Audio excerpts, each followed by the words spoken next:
Gràcies a tothom. Thank you to...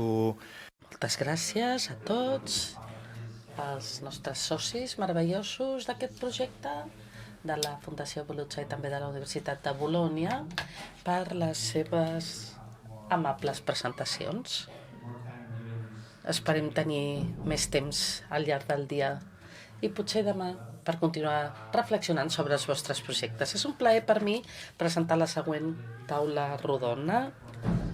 El primer ponent que hem preparat per aquesta conferència se centra en l'art, en el patrimoni dissonant, art i patrimoni dissonant. Tenim 3 experts.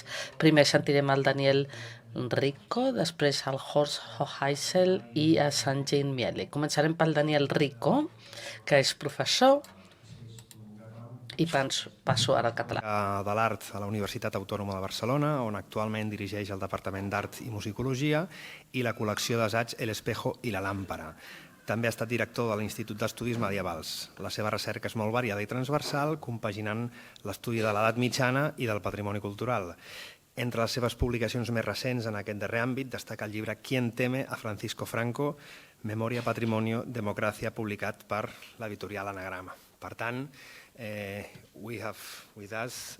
Per tant, tenim amb nosaltres a un historiador de l'art amb diferents interessos de recerca, no tots dedicats al patrimoni dissonant, però que recentment ha estat fent recerca.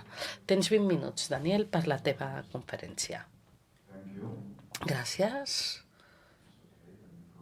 Funciona bé el micro? Em sentiu bé? Molt bé, moltíssimes gràcies per haver-me convidat i per la confiança dipositada per tots els organitzadors, Ricard, David, Jordi i Fernanda.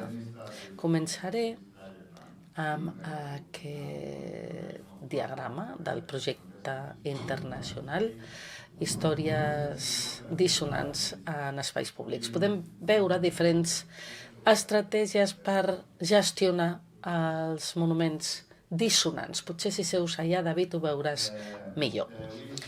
Nosaltres podem veure en aquesta transparència diferents estratègies per gestionar monuments incòmodes o dissonants. I van del més conservador al més radical. I als 2 extrems trobem el que veiem sovint com a part del debat públic, és a dir, una polarització. D'una banda tenim una manca d'acció i consisteix en deixar les coses com estan, defensat per aquells que volen mantenir l'estatus quo, o bé per indiferència, per por o interès polític, és igual. Però potser això encaixa més a l'extrema dreta, en els països occidentals, o a Espanya, per exemple. A la dreta, la destrucció o la retirada significa no només demolir monuments, sinó no emportar-los enlloc, ni tan sols a museus. Aquestes 2 posicions o punts de vista són totalment oposats, però crec que hi ha alguna cosa important que tenen en comú, i és que totes 2 postures eviten mostrar la història a l'espai públic, i l'espai públic probablement seria el lloc més adient per mostrar i per debatre o confrontar aquesta part fosca de la història. Personalment, bé, jo crec que al final es tracta de 2 maneres diferents de fer el mateix, és a dir, no fer res. Retirar vol dir, en certa manera, amagar el passat, i retenir, conservar, es pot interpretar com amagar de, amagar-se del passat. Personalment, penso que és difícil donar recolzament a cap de les 2 postures. Crec que l'única manera de reconciliar-se amb un passat més fosc de la història, com amb qualsevol trauma personal, és confrontar-ho i no amagar-ho. I vull felicitar els dos projectes, el projecte búlgar i l'italià, perquè es tracta de patrimonis complexos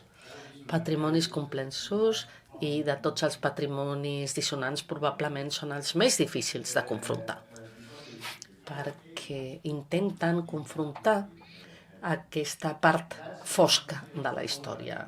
Això no vol dir que retirar-los estigui justificat. De vegades ho està, sobretot quan els països que estan saturats de monuments que glorifiquen, no?, un passat problemàtic. Estem pensant en els Estats Units i els seus monuments confederats. Retirar alguns d'aquests monuments contribueix a alleujar les tensions socials, sobretot amb aquest esdeveniment de la dreta o de l'extrema dreta. Però penso que hi ha una gran diferència entre l'eliminació parcial d'aquests monuments i l'erradicació total. Agafem l'exemple de Richmond, Virginia, on en els mesos posteriors a Floyd, després del 2020, els monuments confederats van caure de la famosa avinguda dels monuments i les zones envoltants, els marcats en vermell. El mapa mostra la situació a juliol del 2020, amb només l'estàtua del general Lee en negre, al centre de l'avinguda, que encara es manté dreta. Però el 2021, només un any després, aquest monument va caure també. Per tant, en menys de 2 anys, tot el monument de la memòria de la Confederació ha desaparegut del centre de la ciutat. A mi em sembla una miqueta excessiu, fins i tot acceptant aquesta neteja radical, que ha estat molt necessària. Cal recordar que Richmond va ser capital de la Confederació. Penso que alguna estàtua es podia haver conservat tal i com estava el juliol del 2020. Per tant, cobrint el grafiti de Black Lives Matter com a testimoni d'un passat racista i el seu rebuig present, simbolitzant el domini i l'emancipació alhora. I també serviria com a contrapunt poderós a l'estàtua de Weyler, que va ser descoberta o construïda uns anys abans. Representa un home negre a cavall i és una resposta històrica a les estàtues eqüestres dels generals confederats. Ara, sola com a estàtua de Wiley, que ha perdut part del seu significat o del seu significat més complet. Aquest escenari, aquesta imatge general, i com es va presentar el juliol del 2020, amb aquesta confrontació simbòlica entre el passat i el present, entre el passat representat per aquests documents, monuments, i el present representat pel grafiti, i el genet negre amb aquest xoc simbòlic entre memòria i història, il·lustra perfectament la idea de la conservació crítica que tinc en ment i que vull defensar aquí. Es tracta, aquest tipus de conservació, es podria denominar conservació admonitòria. És una intervenció més conservadora que la tradicional, una conservació que introdueix un element negatiu, una negativitat productiva a la celebració o a la cultura celebratòria del patrimoni cultural, que sovint només conserva els aspectes positius de la història, però no els aspectes més foscos o dolents. Per tant, la història es veuria per un prisma idealitzat o elitista.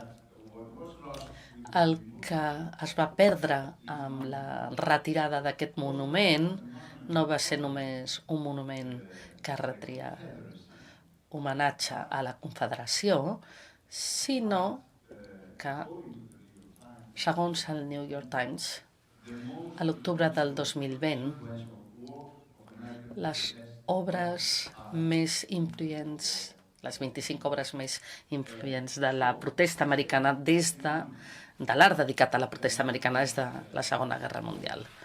Aquest monument que glorificava aquesta causa perduda es veia ara com un emblema del moviment Black Lives Matter i una mena de lloc de peregrinatge per l'activisme antiracista. Amb la retirada d'aquest monument del general Lee, estic segur que Richmond ha perdut una eina educativa molt potent i també un lloc de memòria o de consciència important, com es diu avui en dia. I, a canvi, si s'hagués preservat en la situació del 2020, coberta de grafiti, amb totes aquestes projeccions de llum, aquest poder commemoratiu va ser ofegat, no?, per la protesta antiracista. Aquest monument honorífic del segle XIX i la seva dimensió commemorativa hauria esdevingut històrica des del punt de vista més estricte de la paraula. Obsolet, mort, representatiu d'una era ja acabada des del punt de vista estricte del final de la guerra. Un artefacte històric exhibit tanmateix com a un monument admonitori. Amb alma, com deien els alemanys, com diuen els alemanys. Conservant, de fet,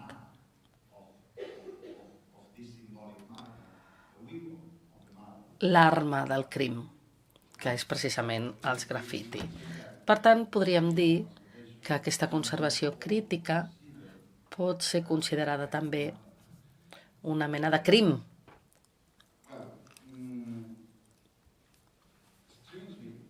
Resulta estrany, però el resultat és, de fet, un monument viu. Aquest monument històric és un monument viu, és una relíquia de la història, però una història que està viva. I en aquest sentit és més rellevant pels habitants de Richmond i també per la democràcia, més que un monument mort. Evidentment, la conservació crítica pot adoptar nombroses formes, algunes modestes, com afegir parts històriques, no? La segona fotografia que veiem començant per la dreta, i d'altres són més radicals, com moviments que es traslladen a cementiris o a museus. Però jo defenso la part central d'aquest espectre de possibilitats i reivindico quelcom més valent, més atrevit, és a dir, mantenir els monuments al seu lloc, conservant, per tant, el seu valor històric documental i alhora fer una intervenció artística. Estic segur que això és més efectiu que qualsevol placa o museu que parla del monument. Un bon exemple d'aquesta idea és el projecte publicat el 1992 per Kuma Malamid, l'artista, en resposta a la destrucció de monuments a la Rússia postsoviètica. Això va ser 2 anys després, és quan es va mostrar com a part d'una exposició a Moscou i es va elaborar un catàleg anomenat Propaganda Monumental.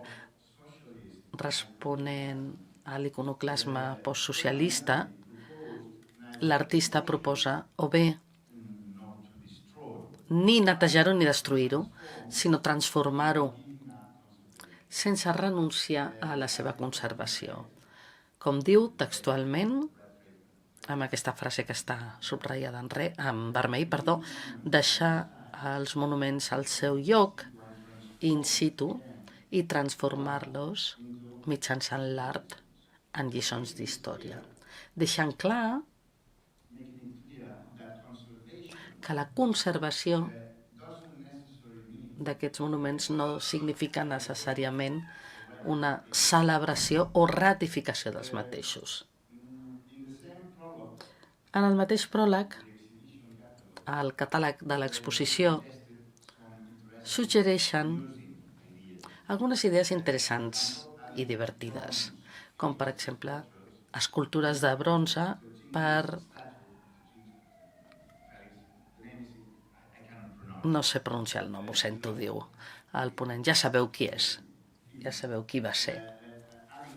Afegint bronze, escultures dels manifestants que van enderrocar el monument el 1991, com a metàfora visual de la història qüestionada. I també l'estàtua de Bristol, amb aquesta idea d'aquest petit dibuix i el text que ell mateix va divulgar a les xarxes socials. Una altra idea,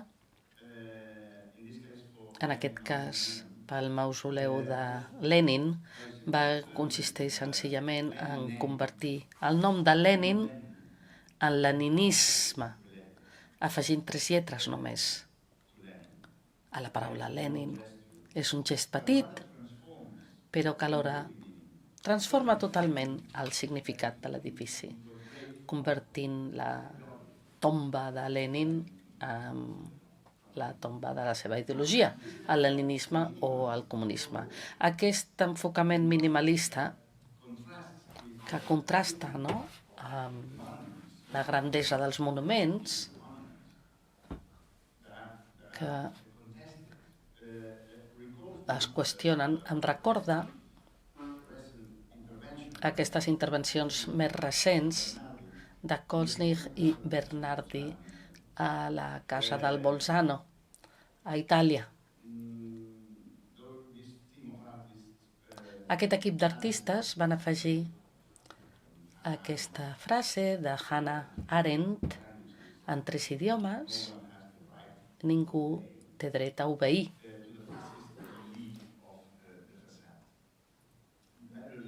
A la façana fascista, confrontant la imatge de Mussolini directament i l'eslògan fascista: creure, obeir, combatre.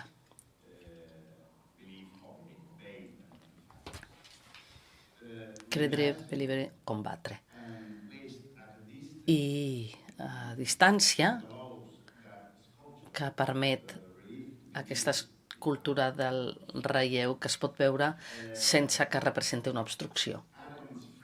La frase de Hannah Arendt en recorda i subratlla l'autoritat i la intenció glorificant del monument, però sense destruir-ho. És com les projeccions de Boditschko, de la llum, o el Clemente Bernat, aquí a Espanya, les intervencions fotogràfiques dels monuments franquistes, que alhora són amagats, potser, o destruïts, no?, per la col·locació de senyals de trànsit, com per exemple el aquí a la Moncloa, a Madrid. La conservació crítica dels monuments ha de ser crítica, és clar, però alhora els conservacionistes, no els conservadors, els conservacionistes, ha de ser també conservacionista. No és el mateix com les transformacions radicals com aquesta, famosa, per el Lenin, que s'ha transformat en Darth Vader, d'Alexander Vidov, o a la remodelació de Carlos Colombino de l'escultura i de l'estàtua de Paraguai que veiem aquí. O accions temporals com la de Joiri Minaire, un artista dominicà que va amagar totalment aquests monuments de l'època de la colonització. Són monuments descrits com l'art de la memòria. No sé realment com pronunciar el teu cognom, perdona, però com després veurem. No és una conservació crítica, sinó l'art de la memòria. La conservació crítica encaixa millor amb la idea de Bruno Latour del xoc icònic, iconoclash. És un xoc d'imatges on les imatges antigues no desapareixen, sinó que reapareixen amb una perspectiva més nova i complexa, amb diferents capes de significat. És a dir, l'antic monument coexisteix amb la seva crítica actual i la imatge antiga amb el nostre judici modern sobre aquesta imatge. És com una fotografia dins d'una fotografia on se solapen el passat i el present. És com una fotografia històrica dins d'una fotografia de memòria. Un monument fascista dins d'una representació antifeixista de la mateixa. I és el mateix amb molts antimonuments, com aquest de Matthias Fund a Neuchâtel, Suïssa, en resposta a l'estàtua de David Lepuri, un empresari filàntrop del segle XVIII. A la història i la memòria de Bolzano se solapen. I aquí veiem com estan juxtaposats un al costat de l'altre. Fund ha afegit també, a la part inferior, podem veure un nou marcador o antimarcador com a antimonument al costat de la placa original. La placa original que es preserva fins i tot amb algunes traces de color verd i vermell de grafiti modern. Per tant, evitant d'aquesta manera la fetitxització, no?, que es converteix en un fetitxe del passat, típic de les pràctiques conservadores i de restauració tradicionals. En conclusió, Roser, no hi va haver glorificació, sinó la coexistència de dues visions contradictòries. És com una coexistència polèmica on la vella imatge del monument i el seu valor com a document històric viuen conflicte amb el judici moral modern i la possibilitat d'oferir una reparació simbòlica a les víctimes. Això no és iconoclasme, no és idealització d'una icona, sinó una espècie d'iconomàquia que podria ser una traducció en llengües romàniques. És una lluita entre imatges, però una lluita en què es troben la construcció i la destrucció. I així construeixen un espai que defensa el dret a la memòria, però que alhora defensa el dret a la història.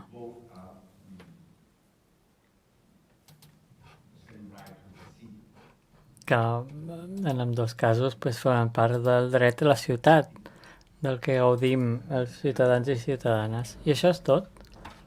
No sé si he superat els 20 minuts que m'havien estat designats. Gràcies.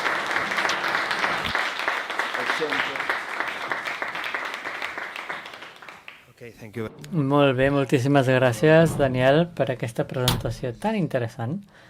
Sempre és bo saber escoltar paraules valentes sobre aquests debats intensos sobre si és millor la conservació o l'enderrocament o, com ens ha mostrat Daniel, moltes altres intervencions de diferents tipus sobre aquest patrimoni dissident. Passem al següent expert. Horst Heiser és un artista alemany nascut a Poznan, Polònia, i en els darrers 20 anys la seva feina ha tingut a veure amb les víctimes del moviment social nacionalista alemany i ha elaborat nous tipus de monuments coneguts com a contramonuments o monuments negatius. A banda de la memòria de llocs a cel obert, la seva obra també forma part del patrimoni de diferents museus, com el Museu d'Art Modern a Nova York, el Museu Jueu a Europa, altres a Jerusalem. Horst, és un plaer i un honor comptar amb la teva presència aquí i té vostè la paraula.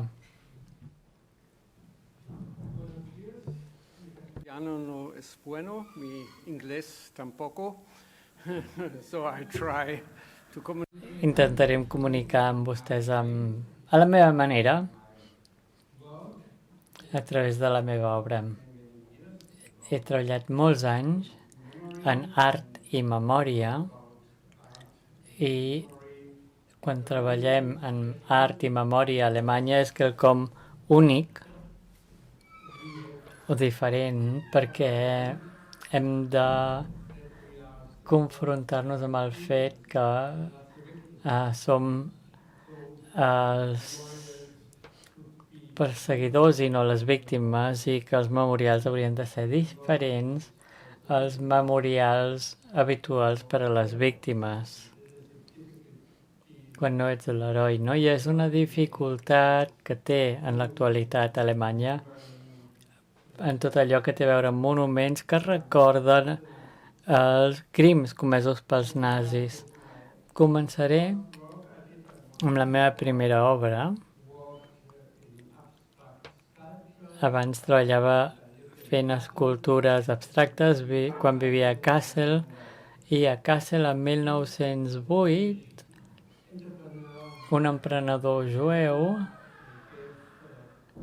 va fer un donatiu a la ciutat, una font ornamental, i quan van construir el nou ajuntament era un emprenedor jueu i quan Hitler es va fer amb el poder al 39, els nazis van destruir aquesta font monumental perquè Hitler no la veiés quan pugés per l'escalinata de l'Ajuntament de Kassel. Perquè no veiés aquesta font jueva i hi va haver activistes que la van destruir, però després l'alcalde deia que aquesta font contenia un gran simbolisme en el poder econòmic del poble jueu. Però no hi havia res en contra de l'arquitecte que va construir l'Ajuntament. Va ser el mateix arquitecte que va construir la font amb un obelisc que tenia 12 nivells. Els van explicar que eren les 12 tribus del judaïsme i que tot era ideologia jueva, però el 1965 l'Ajuntament va reconstruir la font, però van pensar o van oblidar el nom d'aquest empresari jueu que havia fet el donatiu de la font, i el 1968, durant una exposició artística universal a Kassel, vaig reconstruir l'escultura, la piràmide o l'obelisc d'aquesta font, fent-ne una inversió, i la gent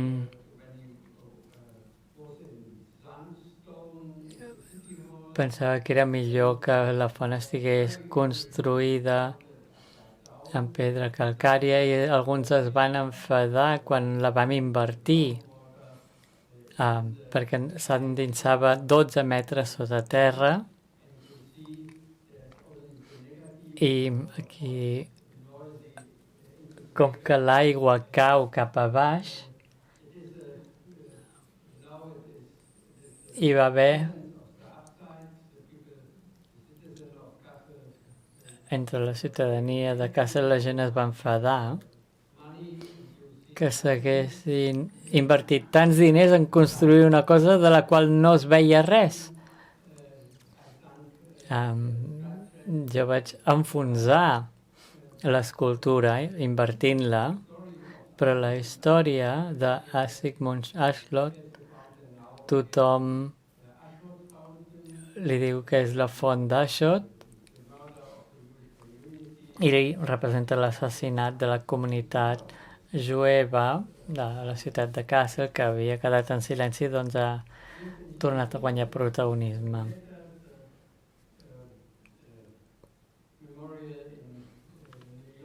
També hi ha un memorial a Nova York amb l'empremta de les Torres Bessones. Es va seguir la mateixa idea, però clar, en termes relatius la meva obra a Kassel és molt petita comparant-la amb l'empremta negativa de les Torres Bessones a Nova York. I ara es pot pujar dalt de la font, i el monument aquí també té una forma negativa i roman a la ment de la gent que es posa sobre la font. I en la ment de la gent no pensen tant en l'escultura, sinó en per què Kassel va perdre aquesta font ornamental durant l'era nazi, perquè Kassel, el pogrom de novembre es va donar a Kassel uns dies abans de que passés a la resta d'Alemanya. Es va avançar. I aquí ja tenia més edat quan la vaig construir. Aquí veiem la maqueta, el 1988, i hi va haver ciutadans de Kassel que els van deportar a Riga. La meva família venia de Riga. El meu pare era un agent forestal durant l'època nazi als boscos de Letònia, i la població jueva de Kassel, gran part d'elles van ser assassinades a aquests boscos. És a dir, que hi ha una llarga història que m'afecta també a nivell personal, a la història de la meva família.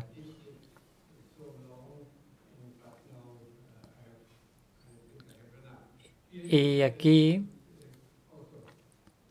de nou, veiem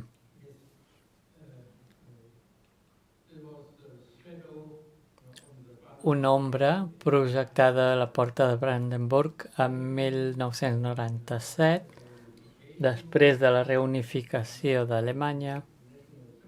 És un símbol nacional d'Alemanya, Arbeit macht frei, i si coneixen la porta de Brandenburg,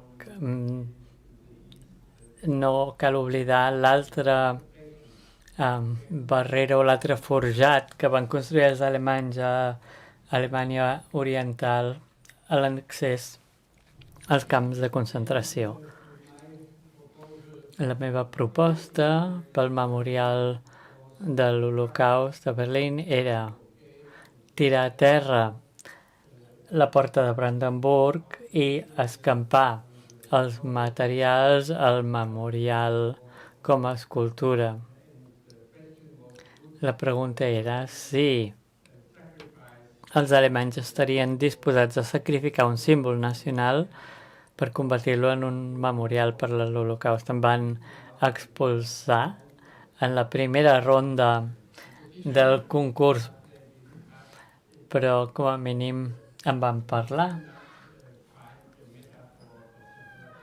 perquè no es troben metàfores per l'Holocaust. Sempre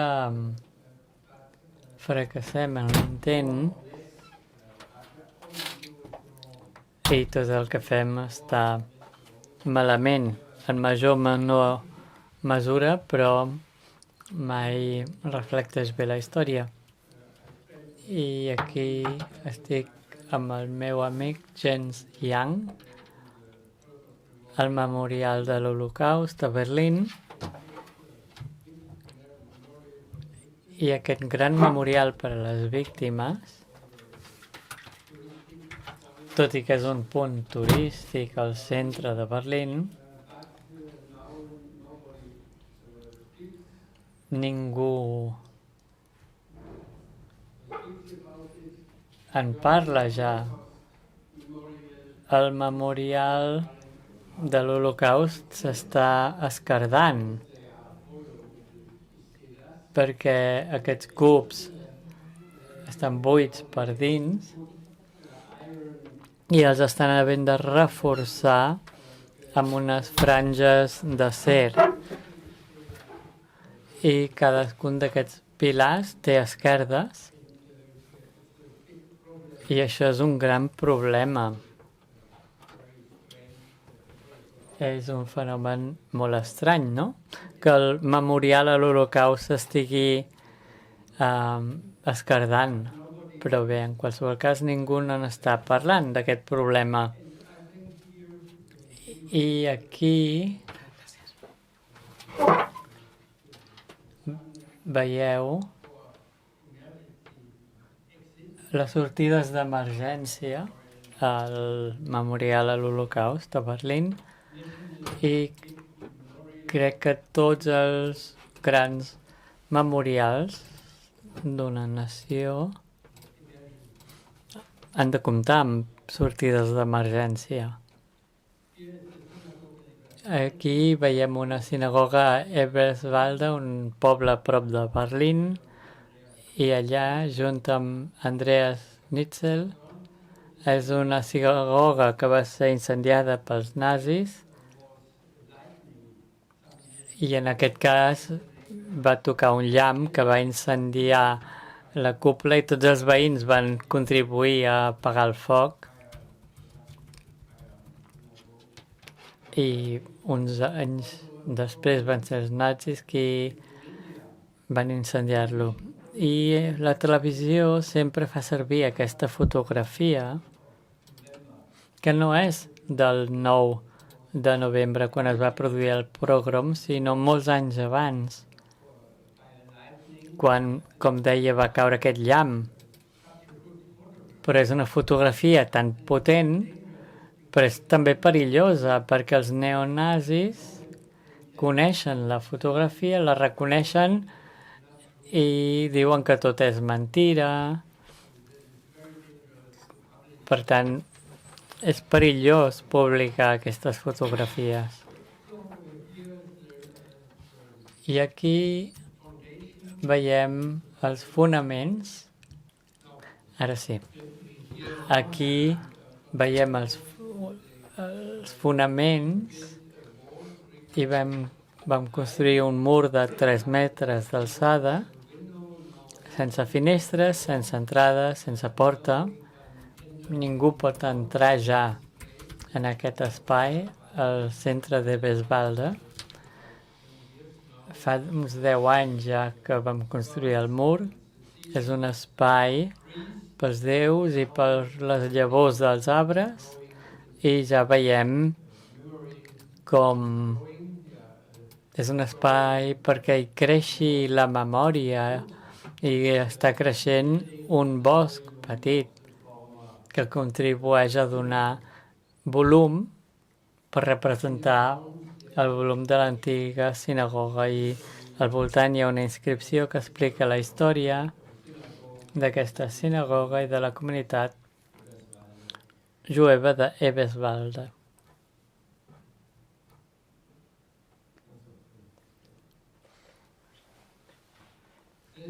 Aquí veiem una sinagoga a Poznan, que és on jo vaig néixer, el 1941. Els nazis van construir-hi una piscina pels soldats, era una piscina pública que va seguir oberta fins a inicis dels anys 2000. I aquí la veiem. Des de Riga, la meva família va anar a Poznan, i els meus germans més grans i més joves van ser persones usuàries d'aquesta piscina pública construïda on hi havia hagut la sinagoga. I vaig descobrir la història de la meva família en aquesta sinagoga.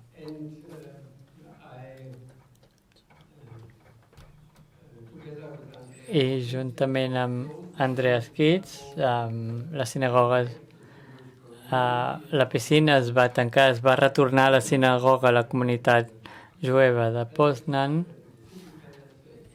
i vaig fer una exposició a un museu que ara és el Centre de Cultura Europeu. Era un palau del rei Kaiser Wilhelm, i és un espai on els nazis el van readaptar perquè pogués servir d'oficina per Hitler, i vam agafar trossos de la piscina i vam reconvertir aquesta part que anava a anar designada a oficines de Hitler en una piscina. I l'oficina de Hitler doncs, s'ha reconvertit en piscina.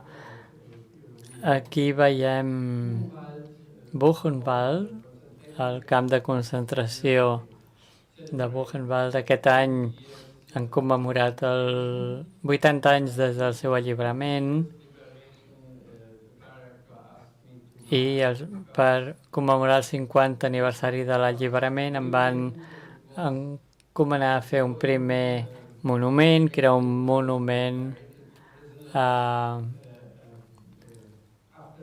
que van erigir els presos després d'alliberar el camp de concentració, però que només va romandre dret durant unes setmanes perquè necessitaven la llenya per construir un podi per commemorar el 1 de maig del 45. I Andrés Signix i jo vam marcar aquest lloc amb una placa d'acer, i aquesta placa d'acer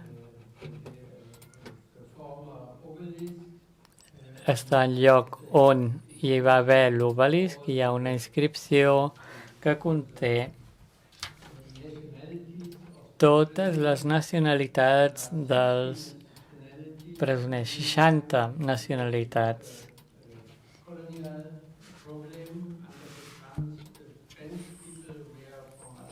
Hi havia també degut al colonialisme hi havia presos francesos però que eren d'origen algerià, també hi havia persones d'Eslovènia, de Croàcia, i hi ha hagut polítics que han instrumentalitzat. Hi ha també Xina com a nacionalitat i a mi no m'agradaria haver de canviar la placa per incloure també a població armènia a banda de turca. Hi ha polítics que venen al monument i després van a Berlín a negociar i sempre hi ha el risc que els polítics acabin instrumentalitzant aquests monuments. Com veuen aquí, hi ha el president Obama i Angela Merkel.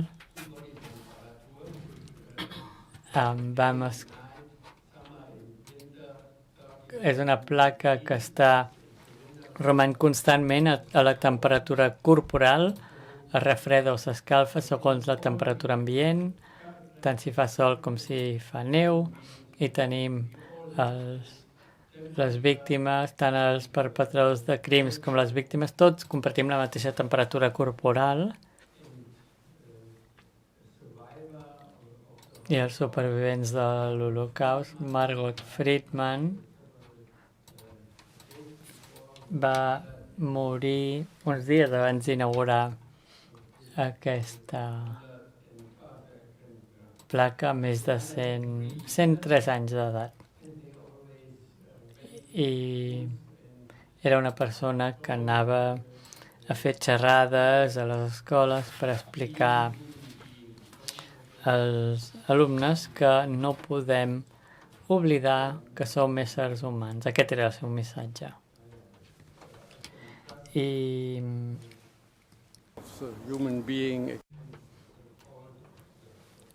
l'escalfor de l'ésser humà en relació a la fredor dels camps de concentració. També hi ha hagut actes de memòria, memorials que celebren en aquest monument, actes de record. I aquí veiem que les primeres víctimes de l'Holocaust no van ser el poble jueu, sinó les persones amb malalties mentals a les clíniques psiquiàtriques. Els nazis van assassinar més de 300.000 persones amb malalties mentals, o bé les van matar de gana o amb injeccions letals o a les càmeres de gas. Aquestes persones van ser transportades pels carrers d'Alemanya amb uns autobusos grisos, i Andreas Knitze i jo vam fer un motlle de 2 d'aquests autobusos amb formigó, i hi ha un d'aquests autobusos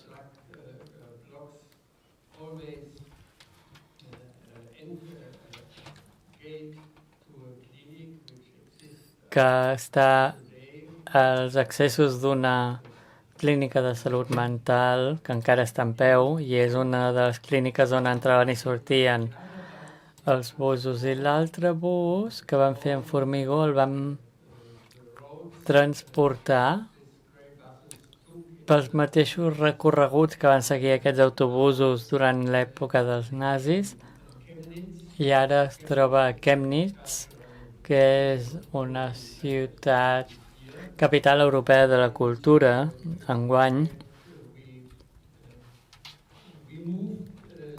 i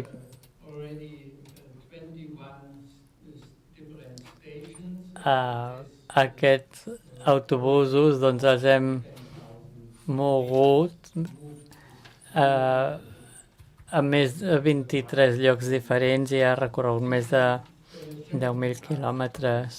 És un monument que pesa 75 tonelades i les organitzacions poden demanar que els hi portin el monument i es quedarà allà on vagi fins que un altre grup també demani poder comptar amb aquest monument i pagui el seu transport. Aquí veiem, per concloure, em van demanar fa 2 anys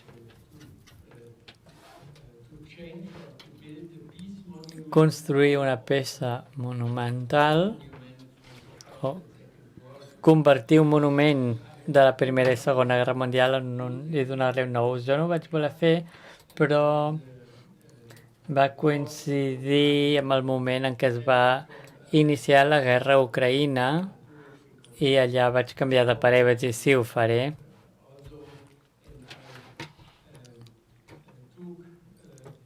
I vaig agafar components que havien quedat emmagatzemats. Aquest monument el van desmuntar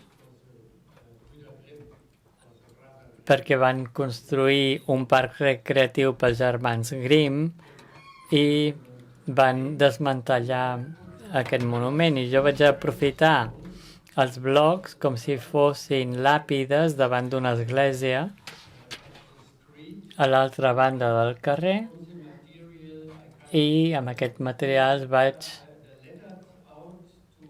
retallar les lletres de 2 paraules. Per què i per qui van morir. En la inscripció han donat la vida per nosaltres, però en totes les guerres els soldats o els que moren per interessos de la classe política. Moren per el desig de poder i no per amor. I ara hi ha un encreuament entre aquests carrers que divideix en 2 aquest monument del per què i per qui, amb les dates de la guerra i també es podria fer extensiu a futures guerres. Podem veure aquí el que estava parlant. El resultat de tot això a Lituània, amb un cementiri militar, per primera vegada, durant la Primera Guerra Mundial, dedicat a la Primera Guerra Mundial, fet per l'administració alemana, 2 làpides, una làpida que està dedicada a soldats russos i al costat aquí tenim la làpida dedicada als soldats russos i la segona als herois alemans. És a dir, que les seves pròpies víctimes són els herois i, en canvi, els altres són els soldats o els danys col·laterals. I crec que cal intentar reconèixer els altres amb empatia per poder canviar aquesta confrontació de que uns són els herois i els altres són els enemics. Cal trobar altres maneres de comunicar. I ara, aquí tenim també, m'agrada molt el resultat que tenim aquí del procés que hem vist abans. I crec que el millor manera és si arquitecte i artistes continuen parlant davant del monument quan es troben i podem veure la cara que tothom està pensant què puc fer aquí. I ens hem de trobar aquí i documentar totes les idees, però en 10-20 anys la propera generació s'hauria de retrobar aquí i desenvolupar-se des del seu temps i les seves idees per construir un museu de totes aquestes idees per fer un procés. I potser mai podrem construir un monument per tota l'eternitat, i això ja ha quedat clar aquí. I aquí veiem d'Argentina, de la ESMA, durant la dictadura militar, i veiem també com es troben a la ESMA, en aquesta escola militar, los desaparecidos i les víctimes dels avions que els llançaven, dels avions, al Río de la Plata. És un museu memorial i tenen aquest espai per la memòria, i és cert, perquè l'únic espai per la memòria és l'ésser humà. Això és cert. Però mai pots tenir la seguretat completa pel que fa a memòria. Nosotros queremos, como pescadores, pescamos el pasado y la memoria como peces, pero todo que sacamos no es la truz, no es lo pasado, no es la historia, la memoria, porque la memoria es el fluente del río, ¿cómo se dice? El movimiento del río, y todos nosotros somos parte de este movimiento. Gracias.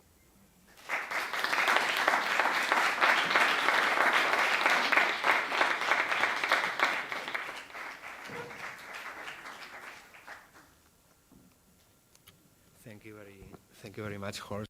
Moltes gràcies, Horst, per aquesta meravellosa presentació. L'hem gaudit, i per acabar aquesta taula rodona cridem al senyor Mihelic, We'll perform the lecture Reframing the... que ens donarà una ponència sobre memòria d'arquitectura a Croàcia. És professor de patrimoni, més de 25 anys d'experiència amb la gestió del patrimoni cultural, i és director del Museu de Zagreb. Entre el 2016 i el 2023 va ser director del Museu Arqueològic de Zagreb, i entre el 2021 i 2023 com president de l'Associació i Associació Internacional per les Arrels Culturals del Consell d'Europa. Des del 2025, president d'ICOMOS Croàcia. Per tant, per acabar aquesta taula rodona, li donem la paraula al Sanji, quan estigui preparat.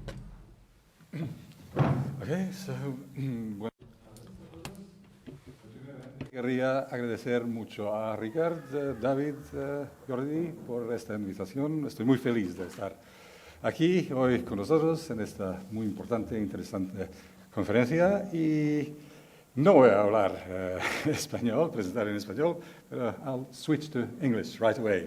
Sinó que canviar directament a l'anglès, de manera immediata a l'anglès. La qüestió que ens ocupa avui, o les respostes que estem intentant buscar, estan al voltant del títol Reenmarcar la dissonància. Arquitectura, memòria i llocs dissonants a Croàcia. Els propers 20 minuts, espero. 25, intentaré anar ràpid, però no m'agrada córrer. Em disculpo anticipadament. Intentaré donar-vos una miqueta l'entorn professional, qui soc, presentar-me. Després explicaré breument què és el que jo considero que és un patrimoni dissonant. No ensenyar-vos, perquè tots sou experts i tots, de fet, esteu parlant dels mateixos temes, però sempre està bé saber quin és el punt de vista de cada un. Parlaré breument dels temes de reconciliació, tancament i catarsi, us daré una visió general d'alguns monuments dissonants a Croàcia abans de parlar de 3 estudis de cas de monuments dissonants: Kamenska, Petrova Gora i Goli Otok. Els 2 primers, de fet, són monuments socialistes de la Segona Guerra Mundial, de Croàcia i Iugoslàvia, i el tercer és una presó. I acabaré amb algunes conclusions. Un parell de missatges per recapitular el que m'agradaria que us emportéssiu a casa abans de marxar. Com ha dit el David, soc director del Museu d'Art i Artesania, del Museu Arqueològic de Zagreb i també president d'una altra ruta del Consell d'Europa, que vam ser certificats de nou la setmana passada per aquest negoci de rutes empresarials. Soc gestor de patrimoni i treballo amb ICOMOS, avaluador de monuments mundials, i soc president d'ICOMOS Croàcia. I és aquest treball d'ICOMOS el que em va portar a aquest monument tan fantàstic. I vull donar les gràcies a la Dora i al seu equip i aprofitar aquesta oportunitat per elevar-vos per aquesta feina tan fantàstica que ha captat la meva atenció els últims 2 anys, que he dedicat cada cop més temps, esforços i ganes, no? I coneixement al tema del patrimoni dissonant. I ho he abordat des d'un punt de vista de la curiositat com a part del Comitè Internacional d'ICOMOS, el Comitè pel Turisme Cultural, aquest pla de cultura, i estic molt satisfet de veure com anar progressant. Per tant, el patrimoni dissonant, tothom parla aquí del patrimoni dissonant i bàsicament a què es refereix. Nosaltres, quan parlem de patrimoni dissonant, estem estudiant monuments, llocs, emplaçaments i també narratives o símbols de coses que evoquen diferents emocions en diferents persones. Sovint en conflicte i, per tant, dissonants. Patrimoni dissonant es col·loca la perspectiva de la celebració del patrimoni, perquè un invoca idees compartides d'identitat. El patrimoni dissonant, tanmateix, fa exactament el contrari. Destaca les divisions, les injustícies del passat i els traumes no resolts. I quan això succeeix, sovint hi ha un punt desencadenant i solen ser guerres, canvis de règim, el colonialisme, que té un paper importantíssim en molts països del món, etc. Per tant, què fem nosaltres amb tot això? Hem vist diversos exemples i hem estat debatent, per tant, cal interactuar amb tot això. Com ha dit el Daniel, no podem perpetuar l'estatus quo, no podem eliminar-ho, sinó que cal interactuar. I aquesta cultura del diàleg, no només aquí, sinó arreu, la que pot portar a un intercanvi positiu. Què significa això? Doncs significa que cal veure si hi ha un potencial de reconciliació. Cal desafiar aquesta idea en conflicte, complexa en la història. Per tant, quan parlo de reconciliació, per què parlo de reconciliació? Perquè és important, és perquè si volem arribar a una mena de tancament, si volem avançar, el que cal fer és entendre primer com funciona. És a dir, si hi ha dissonància, també hi ha dissonància a l'altra banda. Normalment un odia o tem a l'altre. Per tant, el que cal fer és substituir aquestes emocions negatives per quelcom que nosaltres anomenem coexistència no violència i entendre-ho. Què cal fer? Doncs el que cal fer és, en lloc de conservar esperances falses i mirar l'altre a través del prisma d'un franctirador, cal tractar de crear confiança. I les últimes paraules que ha dit el Hearst han estat que cal desenvolupar empatia. Són punts clau si volem avançar.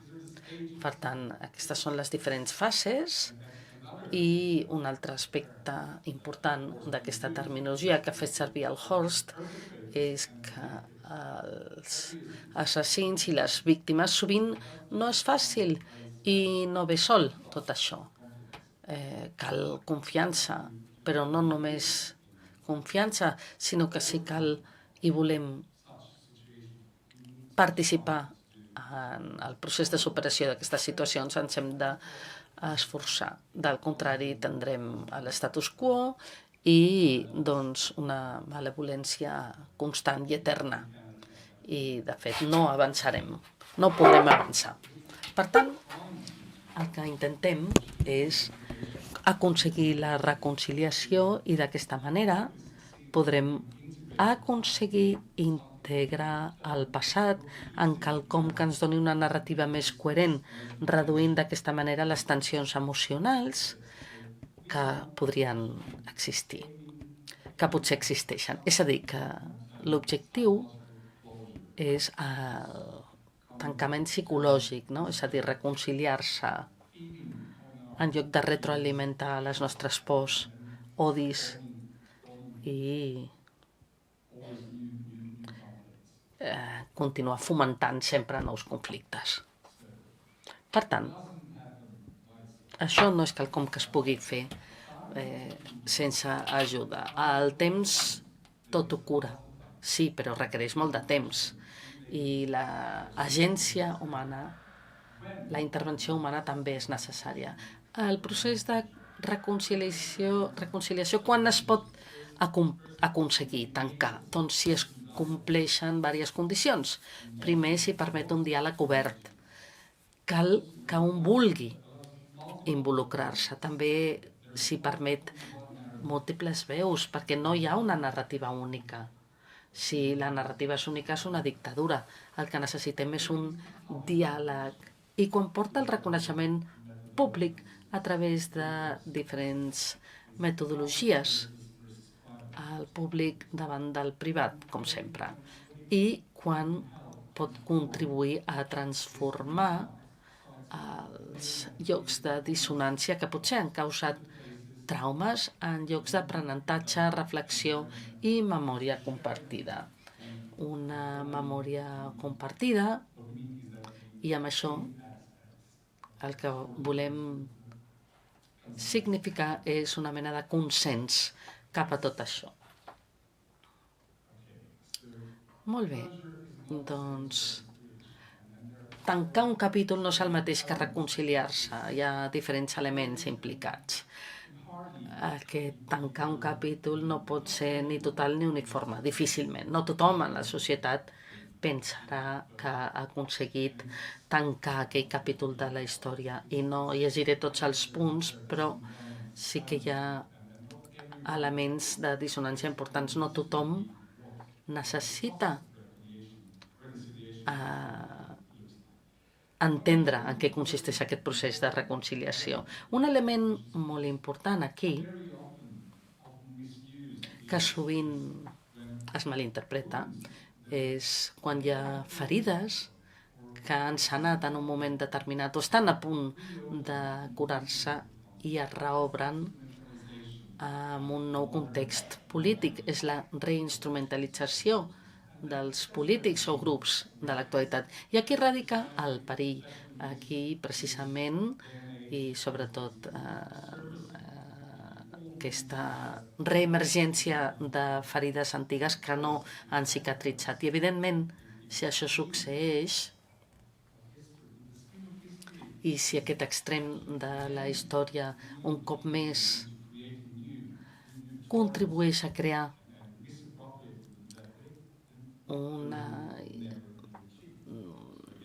reinterpretació errònia de la història mai s'aconseguirà tancar aquests capítols de la història o cicatritzar totes les ferides. I, evidentment, també hi ha diferències entre les interpretacions intergeneracionals, públiques, privades, i utilitzo, per tant, un exemple que té poc a veure amb Croàcia o amb nosaltres, però aquestes iniciatives top-down de reconciliació, no sé si algú reconeix aquest monument. És un monument del que es coneix com discurs. No es pot veure, però aquí està el text. És un missatge molt directe, que realment el que fa és intentar, i aconsegueix també, portar les dues cares del conflicte més a prop. Diu que es triga a cicatritzar les ferides. Algunes no cicatritzen mai, però reconciliar-se i acceptar que hi ha un moment en el temps en què no passa res, podem avançar, no? Sense retroalimentar aquests odis i aquestes pors i aquests traumes. Així és com avança la societat. Per tant, una disputa quelcom que s'ha debatut un i un altre cop, per mi sempre és un bon exemple de com podem donar la mà, fer un primer pas i intentar fer avançar aquest procés. El patrimoni dissonant a Croàcia, molt breument, com arreu, tenim els nostres problemes de monuments i motius de patrimoni dissonant. M'estic centrant en aquests perquè són els més freqüents, no?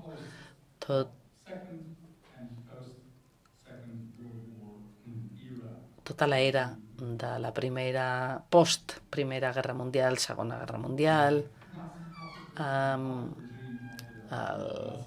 règim titella de l'Alemanya nazi a Croàcia durant la Segona Guerra Mundial, la lluita antifeixista i tot el que està passant a la Iugoslàvia de Tito després.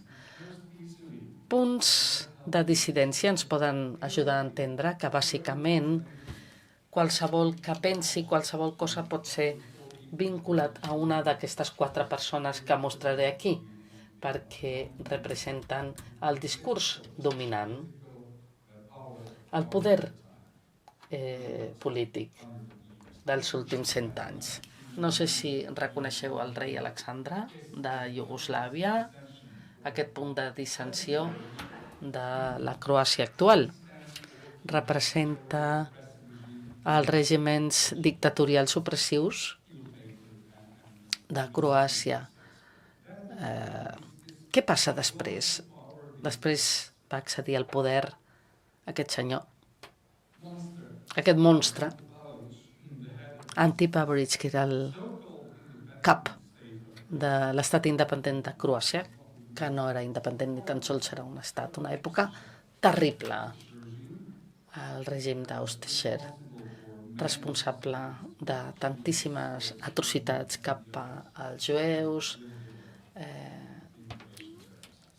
gipsis, un Hitler en temps de Croàcia. El pèndolum oscil·la, reconeixeu molts el Tito, el mariscal Tito de Iugoslàvia, el fundador de la segona Iugoslàvia, el líder heroic del moviment antifeixista, que també tenia un puny sanguinolent amb totes les atrocitats al final de la Segona Guerra Mundial i després, durant el període de la postguerra, a Iugoslàvia va ser el millor deixeble de Stalin. Sí, moltes persones van perdre molts familiars, etc. Per tant, dissensió en aquest sentit. A alguns els agrada, d'altres no, desacord, no? I l'últim, que probablement també reconeixeu, Milosevic, que va ser l'esperit de la ruptura sanguinolenta de Iugoslàvia, el líder serbi que va començar tantes guerres i que va pavimentar el camí cap a la destrucció i la dissonància. Aquestes 4 persones són símbols de 4 coses diferents i pràcticament no hi ha ningú que digui estic satisfet i em puc relacionar amb aquest patrimoni dissonant a Croàcia, que al final no es pugui basar en l'odi, la por, l'aïllament cap a un o altre d'aquests dirigents. Només una incursió per poder desenvolupar la idea d'aquest patrimoni dissonant existeix des de sempre. Sempre hi ha alguna cosa que és dissonant. Sempre hi ha alguna cosa que és un símbol d'aquesta dissonància. No sé si heu estat mai a Split. Forma part del Palau, que forma part també de la llista de la UNESCO. És al centre de la ciutat actual de Split. Es pot veure com a un símbol de poder imperial que va destruir i erradicar pobles, nacions, etc. Avui en dia han passat 2.000 anys. El mateix va passar a llocs com a Pula, l'amfiteatre de Pula, un dels millors conservats i els més grans del món romà, que ara atreu centenars de milions de turistes a l'any i ningú té cap problema amb això. Suposo que el 90% o més dels visitants són cristians, però no estan molt insatisfets aquí per les persecucions. És a dir, que no tenen cap problema amb aquest edifici. Després tenim Trakošćan, amb els lords feudals, època medieval, símbols de repressió convertits en monuments de patrimoni mundial. Aquest és un museu. Més a prop, Kumrovec, l'estàtua de Tito, el lloc de naixement, Jasenovac, que és un altre d'aquests monuments del període modernista de la Iugoslàvia, de la postguerra, el monument dels camps de concentració de Iugoslàvia, tantes persones assassinades, Dobština, al Zagreb, on Stasi va assassinar a tantíssimes persones, i de Tito passem a Milosevic, Vukovar, el dipòsit d'aigua, símbol de la guerra croata de la independència. És a dir, que hi ha molts exemples de patrimoni dissonant. Mirem on mirem. Passem ja als estudis de cas. Aniré més ràpid del que pensava o del que volia anar. 3 estudis de cas. El primer és aquest, el monument de Kamenska, Petrogoda i Goliotov, que és el camp de concentració de la illa, molt ràpidament, i potser després en podem parlar.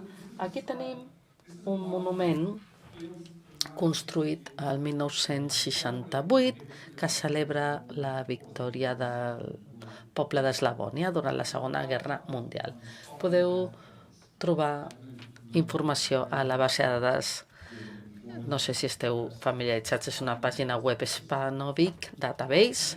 Després tenim Kamenska, que és una obra mestra modernista, ho és, o ho era, perquè què va passar amb aquesta estructura de 30 metres d'acer inoxidable, una de les més grans d'Europa, i era un símbol molt poderós de la lluita antifeixista d'aquesta regió de Croàcia durant la Segona Guerra Mundial.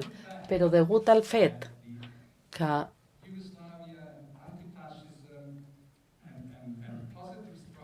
les lluites antifeixistes de Iugoslàvia, en certa manera, es confonien amb l'agressió a Croàcia durant la guerra de Iugoslàvia, va portar a una destrucció d'una sèrie de monuments antifeixistes I això va ser al mig de la Guerra de la Independència, 1992, destruït per l'exèrcit croata.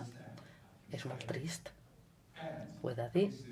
I aquí podeu veure en Photoshop quin aspecte tenia als anys 70 i quin aspecte té avui en dia.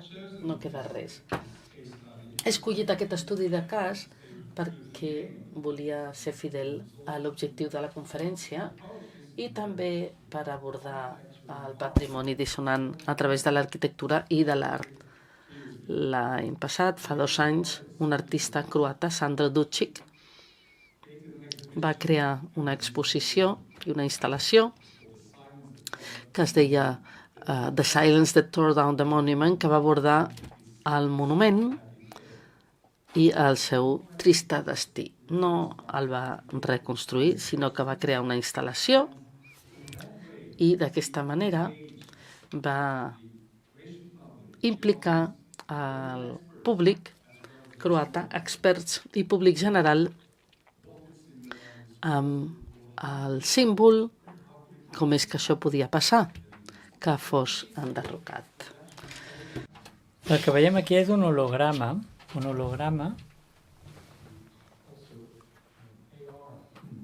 i també una instal·lació de realitat augmentada que permetia a la gent veure tant el lloc com a l'exposició com hauria estat, i allò va desencadenar molt debat. Evidentment, és com Buzluja, que té milions de tessel·les. Hi ha centenars de milers de tessel·les en aquest procés de reconciliació. I són actes com aquests el que poden ser les primeres passes que ens li portin a la reconciliació. De nou, tampoc vull abusar del vostre temps, però és un enfocament al patrimoni dissonant, per inspirar el diàleg. Recordin les meves paraules. Diàleg que portin a tancar un capítol i una reconciliació. El segon estudi de cas és el monument de Petrova Gora, que es va construir el 1981, semblant a Buzluja, i és un monument per commemorar la victòria i l'alçament del poble d'una altra regió de Croàcia. És un miracle arquitectònic, però per tots els fets que he mencionat s'ha convertit en un espai de dissonància. Per què? Perquè en l'actualitat els poders són molt reticents a l'hora d'invertir en la rehabilitació o el que es decideixi fer, està en un status quo que porta a un estat d'abandonament cada cop més gran. Però fins i tot així és un símbol molt potent, però ofereix un potencial de poder-se utilitzar com a símbol encara més potent de reconciliació i donant-li un nou ús amb una reforma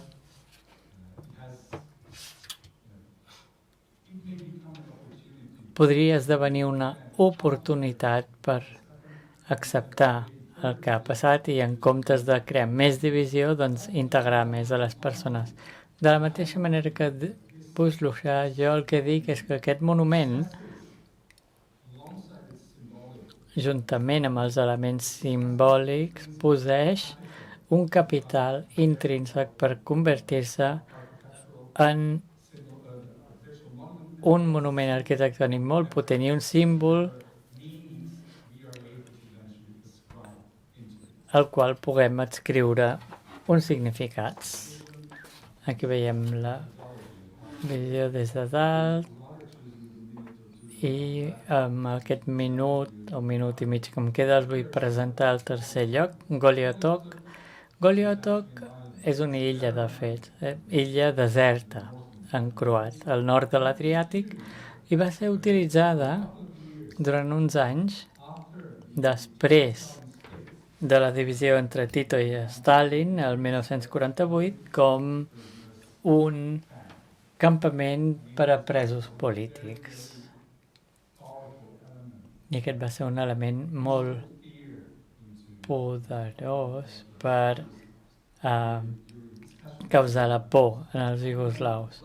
Jo recordo, com també recordo anar a Petra Magor com a estudiant o com a alumne de primària, jo recordo que tothom sempre parlava de Goliatok, és a dir, que si feies quelcom malament, t'acabarien enviant a Goliatok.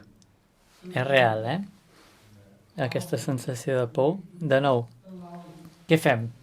Permetem que es vagi deteriorant i mantenim l'estatus quo o volem utilitzar-ho?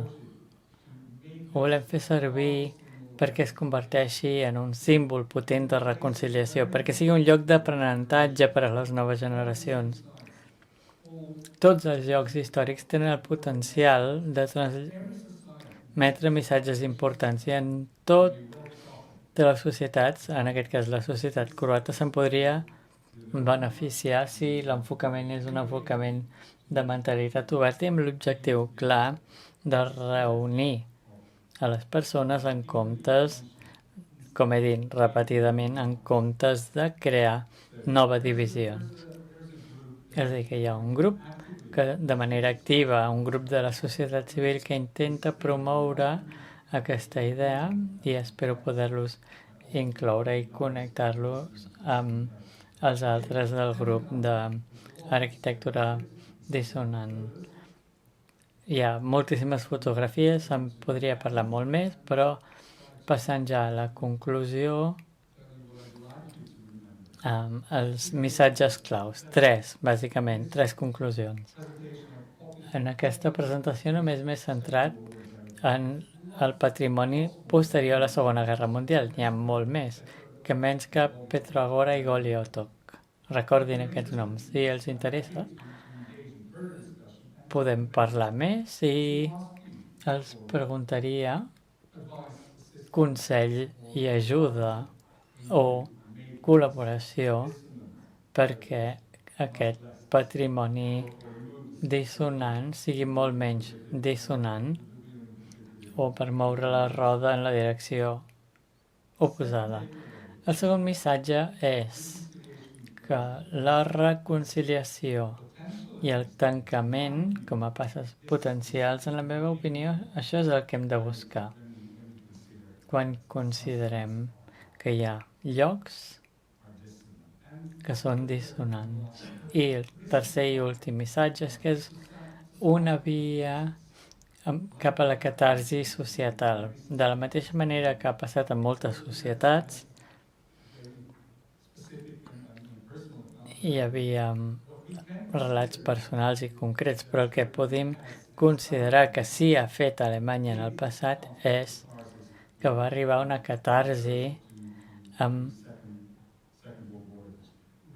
el que va passar amb la Segona Guerra Mundial i ressuscitar espais són responsabilitat de grups molt concrets. I amb aquests exemples ens cal una catarsi i per això defensem que s'adopti aquest enfocament.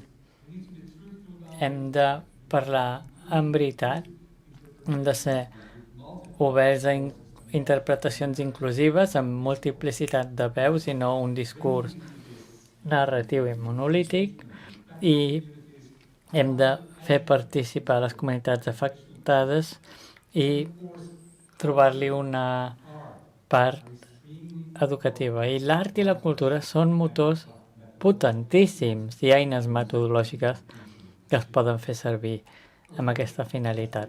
Això és tot. Sí que he superat una mica els 20 minuts, però en qualsevol cas estic content d'haver tingut l'oportunitat. Moltíssimes gràcies per la seva paciència i això és tot.